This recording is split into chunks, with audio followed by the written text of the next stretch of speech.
Ya baik Bapak Ibu sekalian, langsung saja kita mulai kegiatan pada siang hari ini. Bismillahirrahmanirrahim. Assalamualaikum warahmatullahi wabarakatuh. Selamat siang dan salam sejahtera untuk kita semuanya. Yang sama-sama kita hormati Bapak Kepala SMA Negeri 60 Jakarta, Bapak Dwi Priyo Eko Santoso MPD. Yang saya hormati Ketua Komunitas Belajar SMA Negeri 60 Jakarta, Ibu Wulan MPD. Yang saya hormati narasumber atau pembicara pada siang hari ini yang alhamdulillah sudah hadir di tengah-tengah kita, Bapak Arya Pikuku SPD. Bapak Ibu guru yang diundang untuk kegiatan pada siang hari ini yang saya hormati dan muliakan. Alhamdulillah, puji syukur kita panjatkan kehadirat Allah Subhanahu wa Ta'ala, Tuhan Yang Maha Esa. Pada siang hari ini kita masih diberikan kesempatan, kesehatan untuk dapat bersama belajar kembali untuk satu materi yang akan disampaikan oleh Bapak Arya Pikuku untuk kegiatan yang kita beri judul diseminasi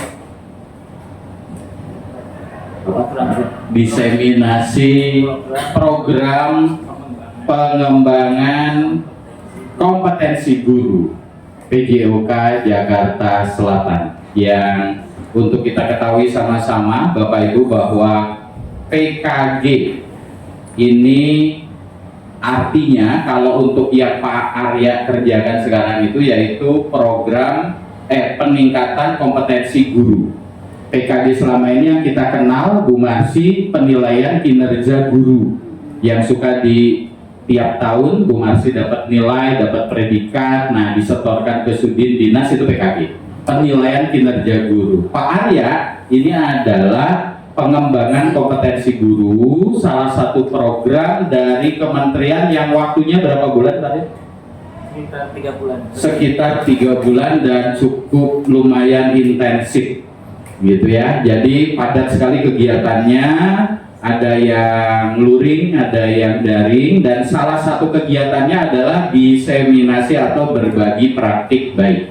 Jadi Pak Arya pada kesempatan ini akan menyampaikan kepada kita dari kegiatan pengembangan kompetensi guru Kementerian Pendidikan dan Kebudayaan, Ristek dan Teknologi, masih Kemdikbudristek, yang sudah dijalani dan sekarang akan disampaikan kepada kita semuanya. Dan informasi juga buat kita Bapak Ibu bahwa pengembangan kompetensi guru tidak hanya untuk PJOK, tapi yang sekarang sudah jalan itu dengan bahasa Inggris. Nah, tapi Bu Rini untuk yang tahun ini karena memang padat mengajar, sepertinya belum sempat, sudah janji untuk tahun depan kalau ada PKG sudah siap nanti untuk kita ikutkan di pengembangan kompetensi guru bahasa Inggris ini yang sudah jalan di PJOK dan bahasa Inggris. Untuk mapel yang lainnya biasanya mengikuti. Jadi itu info sementaranya Bapak Ibu, selalu terupdate dengan info-info dari kementerian yang sekarang namanya menjadi Kemendikdasmen, Kementerian Pendidikan Dasar dan Menengah, Kemendikdasmen. Ini sepertinya program-program yang akan selalu digalakkan, diadakan oleh kementerian untuk upaya bagaimana meningkatkan kompetensi guru. Baik Bapak Ibu sekalian, untuk membuka acara ini sama-sama untuk kita yang muslim sama-sama membaca basmalah. Bismillahirrahmanirrahim. Dan selanjutnya Bapak Ibu, waktu dan kesempatan sepenuhnya saya sampaikan kepada Pak Arya Pikuku yang insya Allah pada siang hari ini sesuai dengan randal kita akan mendengarkan paparan Pak Arya Pikuku dari jam 12.30 seharusnya sampai dengan bulan tadi jam 16.30 ya bulan ya.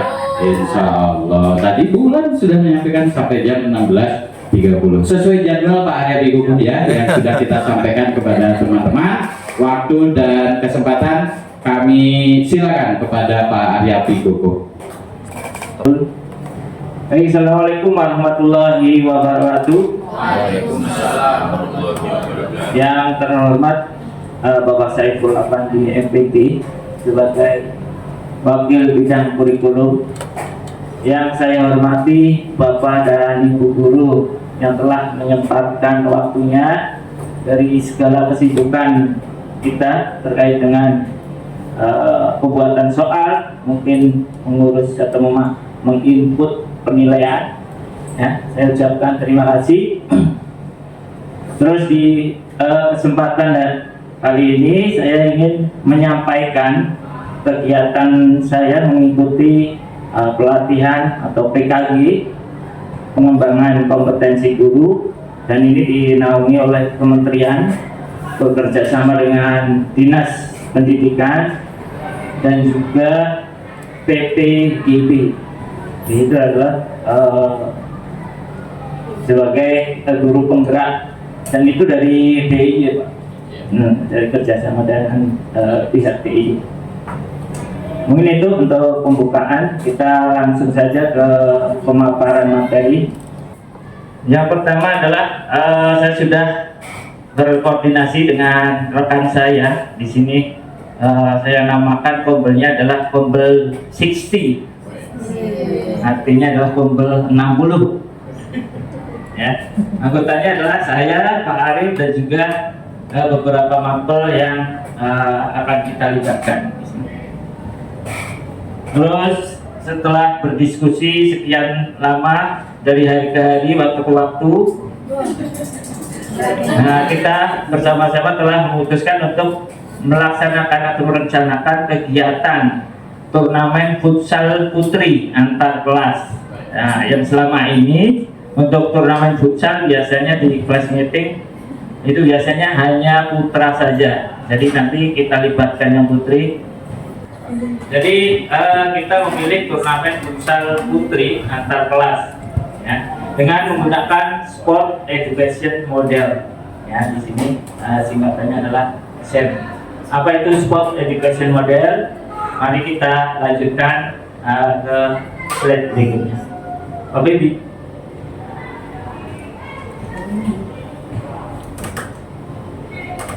Nah, di sini ada latar belakang alasan kami Kombel 60 memilih kegiatan turnamen futsal putri. Di sini kita menggunakan sport education model atau SEM.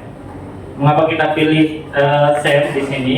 Ini menekankan kepada peserta didik ya, belajar secara lengkap di sini. Jadi memberi kesempatan kepada peserta didik untuk mengembangkan minatnya dan kemampuannya, serta memotivasi untuk peserta didik, khususnya peserta didik yang putri, dan juga tentunya umumnya untuk peserta didik secara keseluruhan.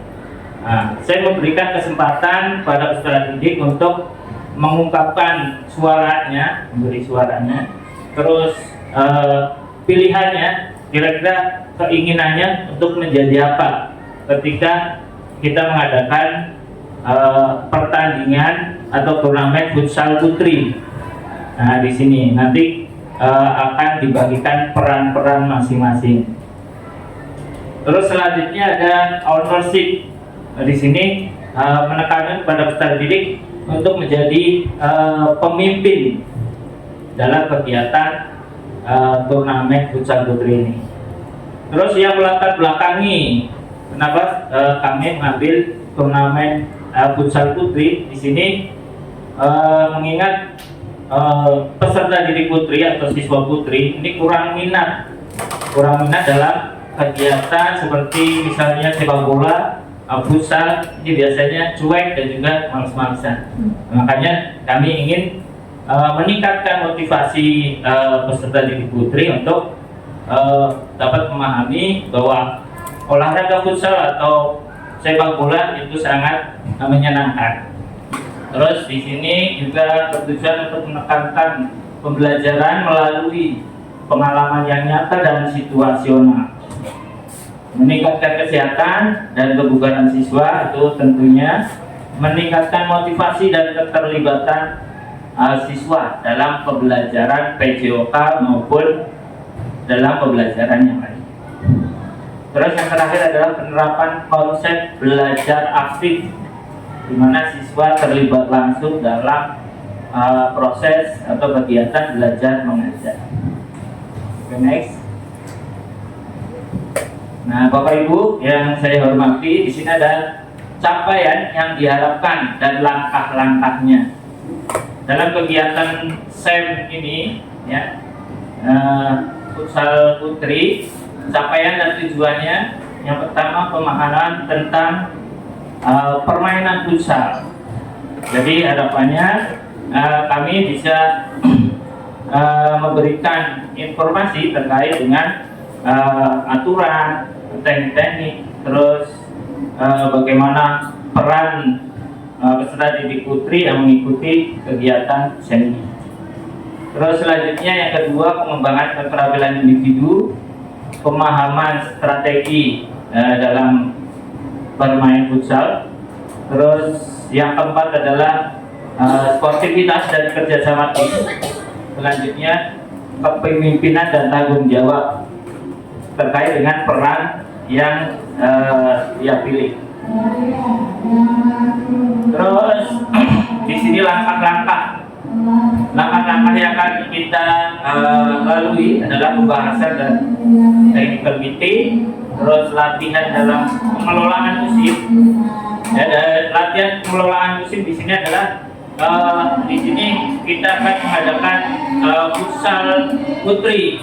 Maka di setiap kelas dia sudah merencanakan pemilihan atlet-atlet atau pemain-pemain yang mana aja, terus melakukan strategi, merencanakan latihannya berapa kali untuk mengikuti futsal putri ini.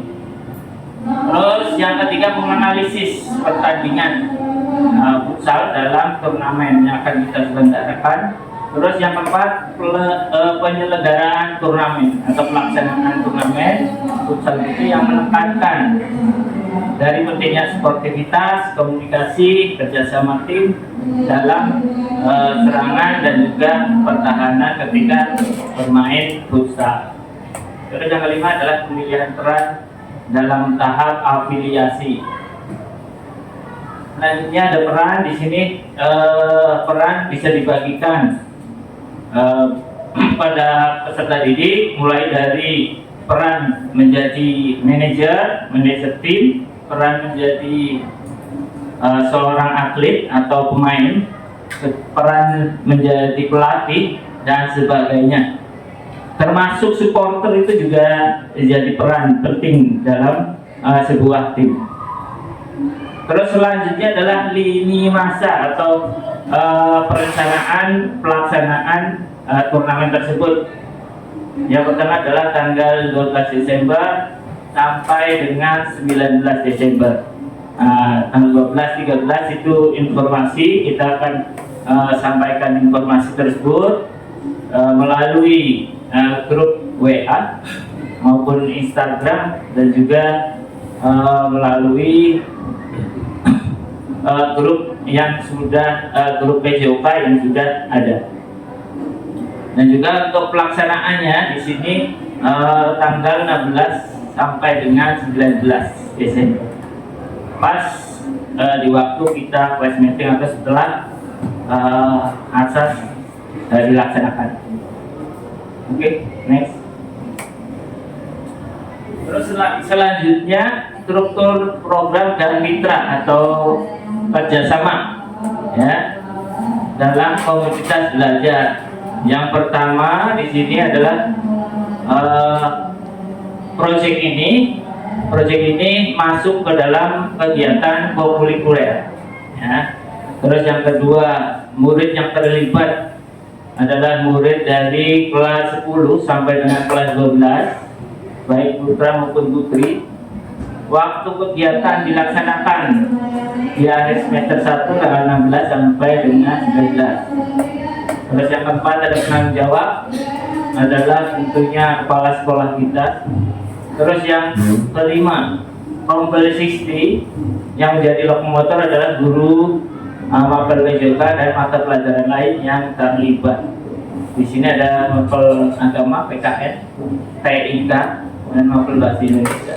Terus yang keenam adalah melibatkan wali kelas sebagai motor atau sebagai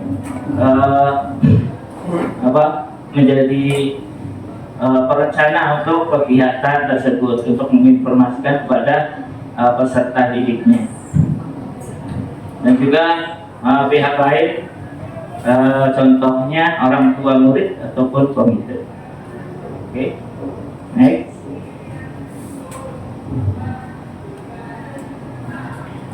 Selanjutnya pernyataan tentang kapasitas yang dimiliki sekolah atau terkait dengan aset yang dimiliki sekolah. Di sini yang pertama adalah aset manusia atau aset guru dan tenaga kependidikan yang profesional sesuai dengan bidangnya masing-masing. Di sini mendukung dan jumlahnya total 56 orang. Terus untuk murid atau peserta didik yang berjumlah 783 murid. Masing-masing kelas akan mengirimkan perwakilannya sesuai minat dan bakat untuk menjadi baik panitia, peserta, wasit, pelatih, dan penonton supporter. Terus selanjutnya sekolah memiliki lapangan yang cukup untuk pertandingan futsal ini. Selanjutnya sekolah memiliki jaringan internet dan juga laptop serta multimedia yang mendukung untuk melakukan live streaming. Jadi secara langsung nanti pertandingan futsal putri itu bisa disaksikan melalui channel YouTube yang dimiliki oleh SMA Negeri 60 Jakarta. Terkait dengan sarana dan alat yang tersedia cukup lengkap. Oke, next. Terus dalam kegiatan ini kami merencanakan untuk melakukan evaluasi apa aja yang dievaluasi. Di sini ada beberapa yang akan kami evaluasi. Yang pertama adalah tujuan pembelajaran. Ya, tujuannya apa nanti? Ketercapaian tujuan pembelajaran sejauh mana dalam menggunakan SEM atau Sport Education Model. Terus yang kedua, umpan balik. Jadi kita juga membutuhkan umpan balik dari murid atau panitia yang ikut serta dalam kegiatan atau pertandingan futsal putri. Terus refleksi guru, refleksi terhadap perencanaan, pelaksanaan, dan pengelolaan. Evaluasi kinerja tim. Jadi bagaimana sejauh mana kolaborasi dan kinerja tim dalam kegiatan SEM. Evaluasi penerapan konsep fair play. Di sini dibutuhkan sekali bagaimana ketika dalam pertandingan peserta didik atau murid dapat memahami fair play sehingga tidak ada tragedi-tragedi atau pelanggaran yang sangat tidak diinginkan. Terus yang keenam, evaluasi manajemen kelas dan pengelolaan waktu. Ya, efektivitas keaktifan murid yang terlibat sesuai perannya. Oke, next.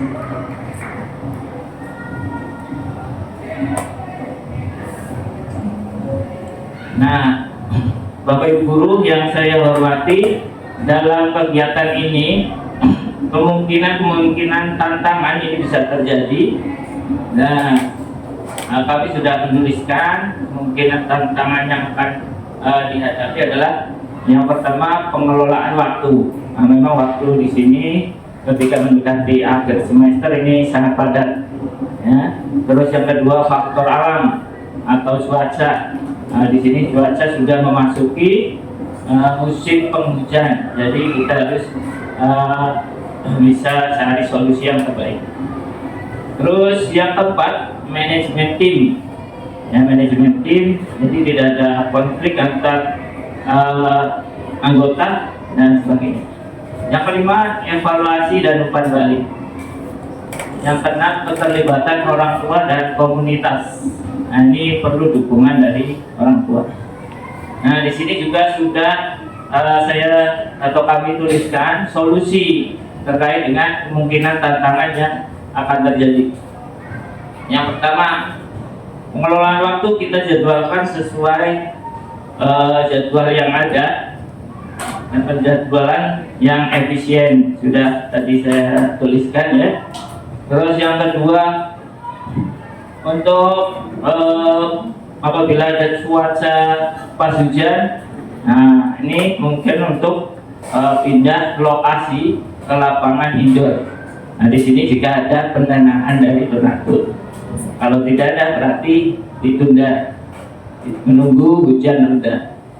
Terus yang ketiga, menggunakan pendekatan positif dan memberikan motivasi tambahan melalui pengakuan dan pujian.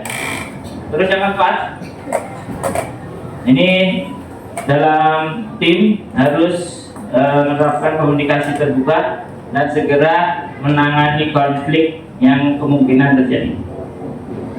Yang kelima, memberikan umpan balik secara individu maupun kelompok, baik dari peserta didik atau murid maupun dari bapak dan ibu guru yang terlibat dalam kegiatan.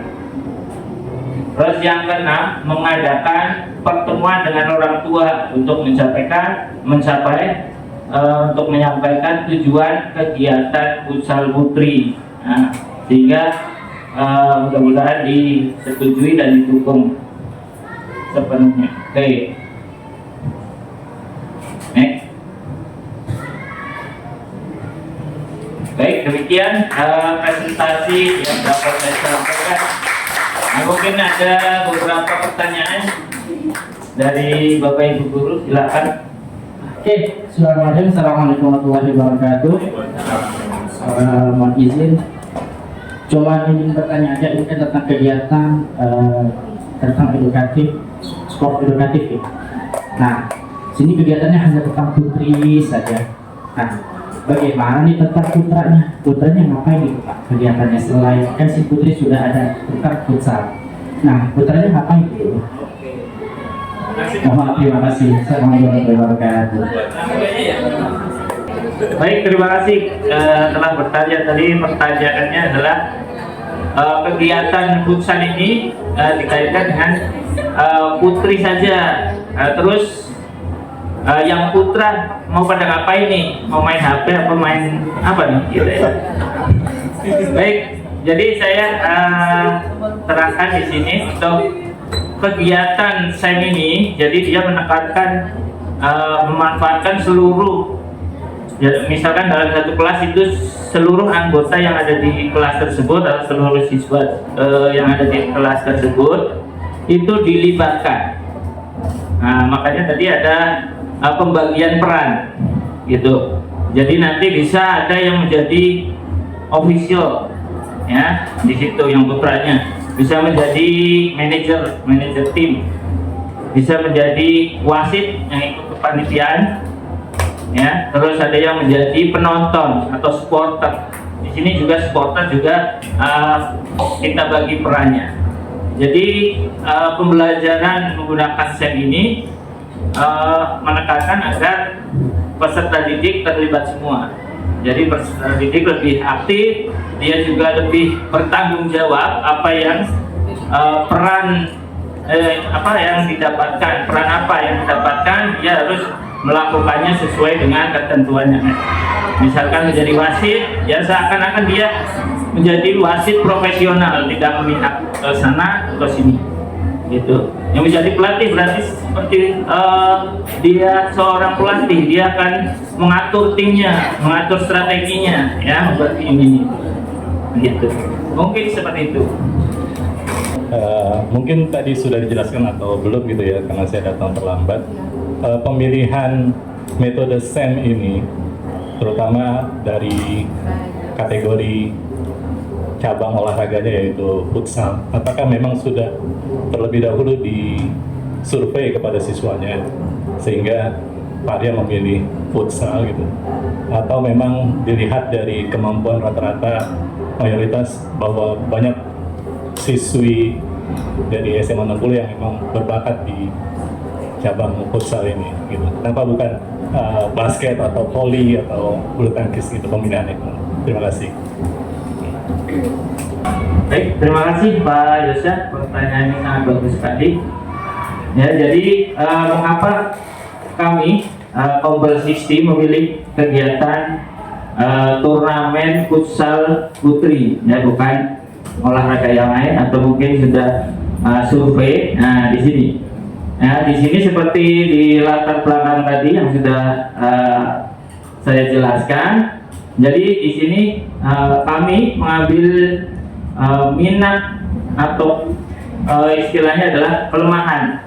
Ya, kelemahan di sini adalah jadi kurangnya minat peserta didik putri dalam kegiatan futsal atau olahraga futsal atau sepak bola. Nah, bagaimana sih saya mengatasi masalah ini? Nah, ini saya ingin memberikan motivasi kepada peserta didik putri bahwa kegiatan olahraga itu menyenangkan juga menyehatkan, gitu. Jadi saya memilih futsal putri yang mereka itu tadinya mungkin cuek dalam pembelajaran yang sudah saya alami biasanya futsal putri pada ketika ayo kita hari ini materinya futsal. Nah, ini yang putri pada mungkin cuek dan juga tidak berminat.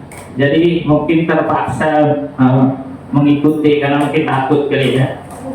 Nah, oleh karena itu jadi kita mengambil futsal putri agar mereka itu tidak terpaksa. Jadi semuanya menjadi senang gembira dalam mengikuti atau melakukan kegiatan olahraga terutama futsal. Nah, mungkin itu. Oke, silakan. Mungkin ada ditanyakan lagi. Terakhir satu lagi. Warahmatullahi wabarakatuh. Selamat siang Bapak Ibu beserta diseminasi PJOK. Saya ingin menanyakan kepada Pak Arya ya. Saya lihat tadi model Self Sport Education model ini saya lihat kan baik untuk peserta didik ya Pak ya. Nah, ini saya ingin tanyakan apa sih pengaruhnya VOC ini untuk peserta didik Pak? Ya, terima kasih Pak. Baik, terima kasih pertanyaannya Pak Gunawan. Jadi terkait dengan VOC ya. Nah, biasanya yang kita kenal VOC itu dalam sejarah ya. Nah, itu perusahaan dagang oleh Belanda. Nah, dulu.